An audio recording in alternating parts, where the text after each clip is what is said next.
नई शिक्षा नीति आई थी। इससे पहले 1956 में यूजीसी के जो चेयरमैन थे सर सी.डी. देशमुख, उन्होंने कहा था we want to restrict education in order to minimise a number of educated unemployed in our country. JDC news में आप लोगों का स्वागत है। आज हम लोग जहां आए हैं, एक ऐसे हस्ती के सामने हम लोग आए हैं। आप लोग जानते हैं बिहार चुनाव चल रहा है। आने वाले पहले चरण 6 तारीख को है, उसके बाद वाला चरण 11 तारीख। हम लोग भागलपुर के 156 विधानसभा क्षेत्र से एसयूसीआई कम्युनिस्ट के द्वारा जो खड़े हुए हैं, जो उम्मीदवार हैं, रवि कुमार सिंह। रवि जी, आपका स्वागत है। मैं भी जेडीसी न्यूज के तमाम टीम का मैं स्वागत करता हूँ। इस चुनाव में, ये भागलपुर विधानसभा से चुनाव में अब जो प्रत्याशी है एसयूसीआई कम्युनिस्ट पार्टी के, आपका मूल मुद्दा क्या है? मैं 156 भागलपुर विधानसभा क्षेत्र से मैं एसयूसीआई कम्युनिस्ट पार्टी का प्रत्याशी हूँ, जिनका चुनाव निशान है टॉर्च छाप और क्रमांक संख्या 7 में है। हम जिस मुद्दों को लेकर के चुनाव में आए हैं, शिक्षा, स्वास्थ्य की जो बदहाली है और जो बेरोजगार की समस्या है, हजारों हजार नौजवान यहाँ से पलायन कर जाते हैं बिहार से देश के विभिन्न राज्यों में। और बिहार जैसे एक पिछड़ा राज्य जो शिक्षा से पिछड़ा है और साथ ही साथ रोजगार की व्यवस्था नहीं है, कोई उद्योग नहीं है, कोई रोजगार नहीं है, तो मजबूरी होकर के यहाँ के नौजवानों को दूसरे राज्यों में पलायन करना पड़ता है। अपने परिवार से 1000 किलोमीटर दूर हो जाकर के रहते हैं। अगर बिहार में जो तमाम उद्योग जो बंद पड़े हैं, अगर ये खुल जाते हैं, जो पलायन करते हैं नौजवान बाहर, उनको यहाँ घर पे रोजगार मिलेगा। और इस तरह से हम चाहते हैं चुनाव के माध्यम से अगर जनता की हमें समर्थन मिलता है, मुझे जीत आती है, तो मैं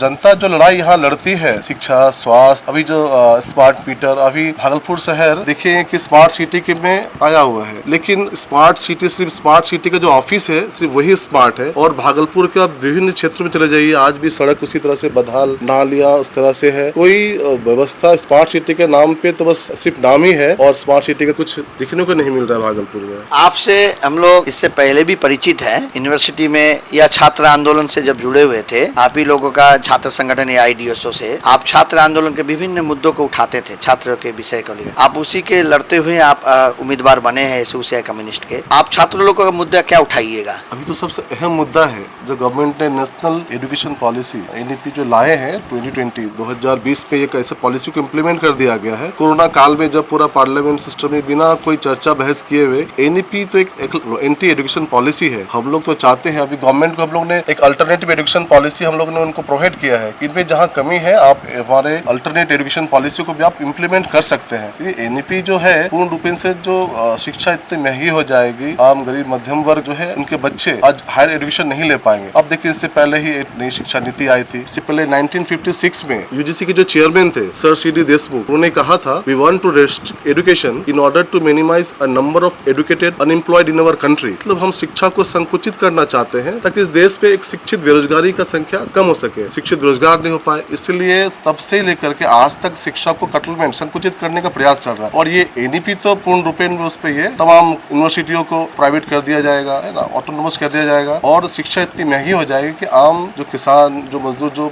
मध्यम वर्ग, निम्न मध्यम वर्ग, वो अपने बच्चों को डॉक्टर, इंजीनियर, हायर एजुकेशन पढ़ाने से वंचित नहीं पढ़ा पाएंगे। ना हायर एजुकेशन मिलेगा ना बच्चा। ये तो खैर रहा आपका शिक्षा और पलायन के विषय पर, बेरोजगारी के मुद्दे पर आप बोले हैं। आपका क्षेत्र जो है ये भागलपुर विधानसभा 156 भागलपुर, आप इस क्षेत्र के लोगों के लिए क्या करना चाहते हैं? अगर आप विधानसभा में निर्वाचित हुए तो क्या करना चाहते हैं? पहले ही सबसे पहले तो हमारे क्षेत्र की जनता अगर हमें जिताती है तो यहाँ पे हम जो अभी स्वास्थ्य की व्यवस्था जो है चल रहा है, यहाँ पे मेडिकल कॉलेज है, इंजीनियरिंग कॉलेज है, एग्रीकल्चर कॉलेज, यूनिवर्सिटी है, दो यूनिवर्सिटी यहाँ पे, इंजीनियरिंग कॉलेज है, फिर भी यहाँ के बच्चे बाहर पलायन कर रहे पढ़ने के लिए। एजुकेशन का स्थिति ये स्थिति है। आज यहाँ पे सरकारी अस्पतालों में सुपर स्पेशलिस्ट अस्पताल बन के बैठा हुआ है, वहाँ पे डॉक्टर नहीं है, ट्रीटमेंट की व्यवस्था नहीं है, अस्पतालों का व्यवस्था आप देखिए क्या स्थिति है। शहर मतलब इतना प्रदूषित शहर है, हर जगह कचरा का अंबार पड़ा हुआ है। हम चाहे इसको लेकर के, और यहाँ पे जो कई उद्योग पहले थे, स्पिनिंग मिल थी, आज अलीगंज में बंद पड़ा हुआ है, उद्योग क्षेत्र के उद्योग नहीं है। हम चाहते कि इस तरह से कुछ उद्योग लग पाए ताकि यहाँ के जो नौजवान जो पलायन कर रहे हैं यहाँ पे उनको रोजगार की व्यवस्था किया जाए। एक दूसरे तरह का सवाल, यहाँ महागठबंधन हुआ है, महागठबंधन में कांग्रेस है, माले है, माकपा है, आपके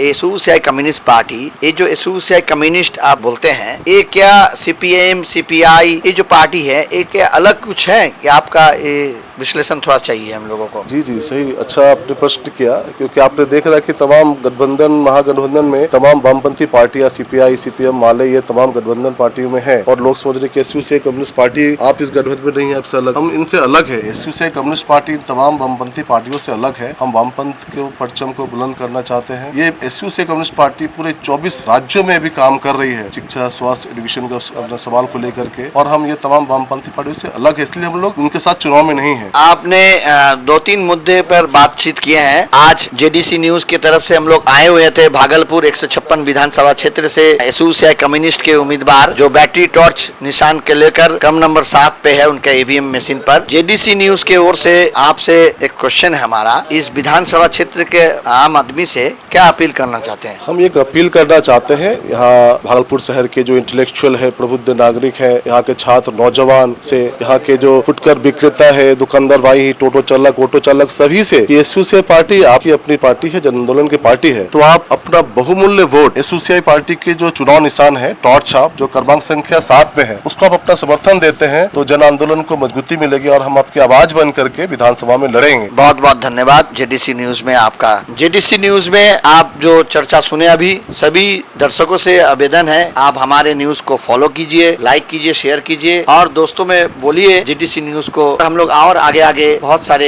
उम्मीदवारों का इंटरव्यू लेते रहेंगे। विधानसभा चुनाव में हम लोगों का स्पेशल रिपोर्टिंग देखते रहें। धन्यवाद।